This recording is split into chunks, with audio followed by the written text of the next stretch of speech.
Oi, eu sou Juliane Zibord, eu sou psicóloga, especialista na área da dependência química.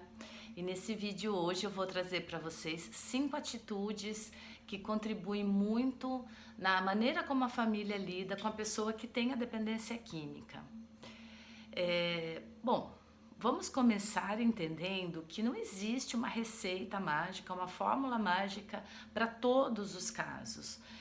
Cada caso tem a sua peculiaridade, então sempre é muito importante que a família tenha algum acompanhamento que possa ajudar individualmente no caso, saber todos os detalhes, né, dessa situação para poder ajudar melhor.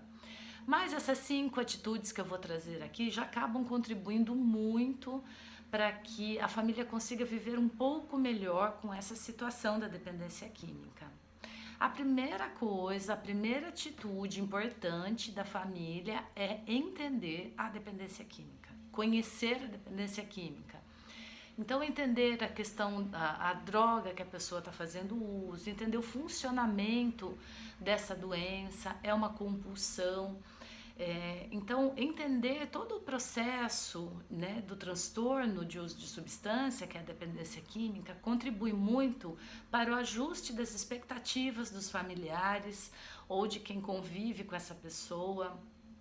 E aí eu vou fazendo alguns ajustes, né, nas minhas atitudes e entendendo o que eu posso e o que eu não posso esperar dessa pessoa, de forma geral, tá? A segunda atitude é entender, esse é um ponto muito difícil para alguns familiares, né, ou membros da família, mas entender que essa doença não é sua.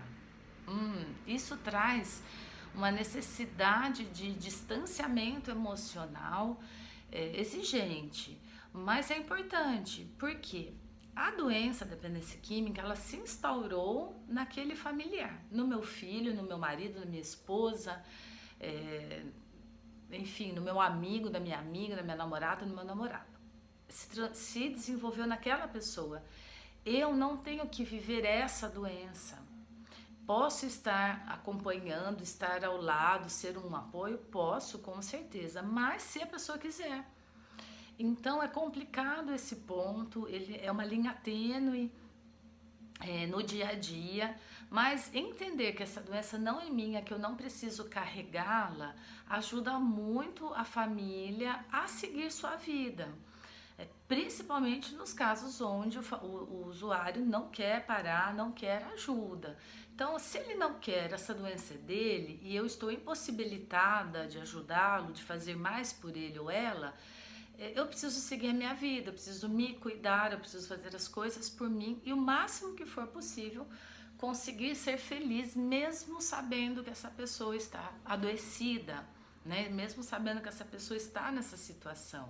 Isso, lógico que estou me referindo muito a um público adulto, né? Aos usuários já maiores de idade. Então esse é um distanciamento emocional muito importante para que a família não adoeça a um grau que traga muitos prejuízos para ela. O terceiro ponto é assim, se a pessoa desenvolveu essa doença, lógico que no início ela não sabia que isso ia acontecer, pelo menos a maioria não acha que isso vai acontecer, né? Começa a fazer o uso de alguma substância, mas não imaginando que vai desenvolver dependência química, mas enfim, aconteceu. Ela é responsável pela doença, pelo tratamento dela, não quer parar, não, enfim, não tem essa intenção. Então, eu não vou colaborar também com isso, né? Eu não vou, então, dar dinheiro, eu não vou aceitar que use dentro da minha casa, eu não preciso conviver quando a pessoa principalmente está em uso, não vou aceitar uma agressividade, enfim, então eu não vou colaborar com nada que seja referente a essa doença. Por quê? Porque depois eu que vou me sentir mal, né? Se eu der dinheiro, eu sei que esse dinheiro vai ser para uso, eu vou me sentir mal. Tá usando dentro da minha casa, quer dizer, poxa, né? Eu não consigo mais agora ter a liberdade dentro da minha casa porque a pessoa está ali fazendo uso. Então, é importante eu entender isso, que atitudes eu estou tendo ou quero ter que vão acabar contribuindo para a doença e que não está dentro dos meus valores e dos meus princípios. A quarta dica aí de atitude é importante a pessoa, né, a família, o familiar, colocar limites firmes. Como eu falei agora da casa, a casa é minha, eu não admito que faça uso dentro da minha casa. Ah, vou fazer na rua, e aí às vezes eles fazem, na maior parte dos casos fazem chantagem, então eu vou usar na rua e não sei o que. Olha, sinto muito se você quer fazer isso, me dói, eu não queria, mas dentro da minha casa não vai fazer. Difícil também, mas importante. Ah, mas daí ele vai, né? Vai se arriscar, vai ser arriscado, vai ser perigoso sim, mas eu não posso virar refém dessa doença e nem dessa pessoa dentro da minha própria casa. Dinheiro, né? Não vou dar dinheiro. Ah, mas então eu vou roubar, eu vou traficar. Se é essa a escolha que você quer, né? Você podia se tratar. Para se tratar, eu dou o dinheiro, eu te ajudo. Mas para continuar o uso, eu não vou dar conta dentro de mim disso. Eu não quero contribuir. Então, né?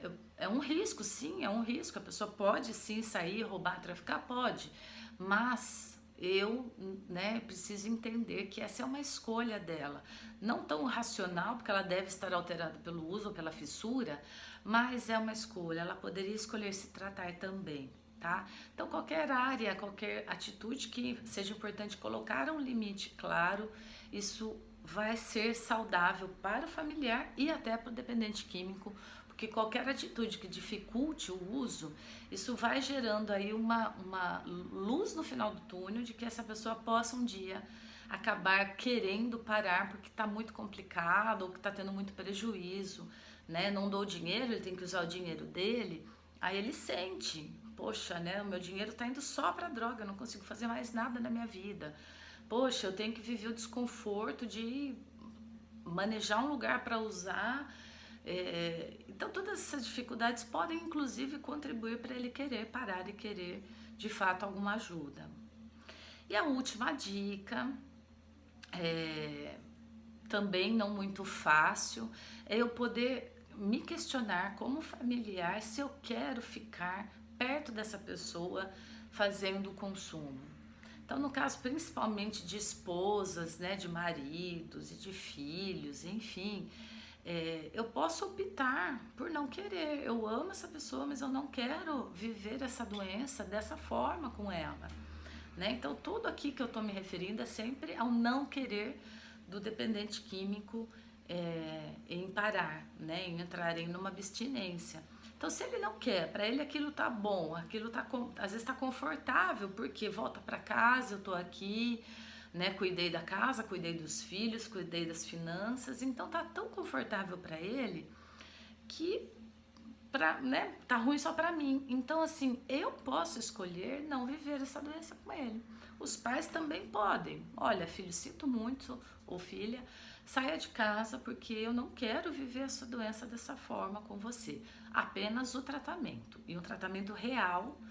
Vou fazer um vídeo ainda falando dessa manipulação, né, que às vezes as pessoas com dependência química fazem diante aí de um tratamento que acaba sendo uma simulação, apenas para aliviar esses prejuízos, essa pressão que às vezes a família coloca. Enfim, é um outro tema aí para um outro vídeo. Mas enfim, são 5 atitudes que a família pode e é muito importante que tenha para a sua própria saúde mental, né? Muitos familiares acabam desenvolvendo quadros de depressão, quadros de ansiedade por conta dessa situação complexa e angustiante aí, dessa dinâmica da dependência química. Então, mesmo não sendo fácil, se você vê que tá muito difícil de conseguir ter alguma dessas atitudes, procure uma ajuda, procure um suporte, porque é um caminho muito saudável, apesar de difícil. Até o próximo vídeo e um abraço para vocês.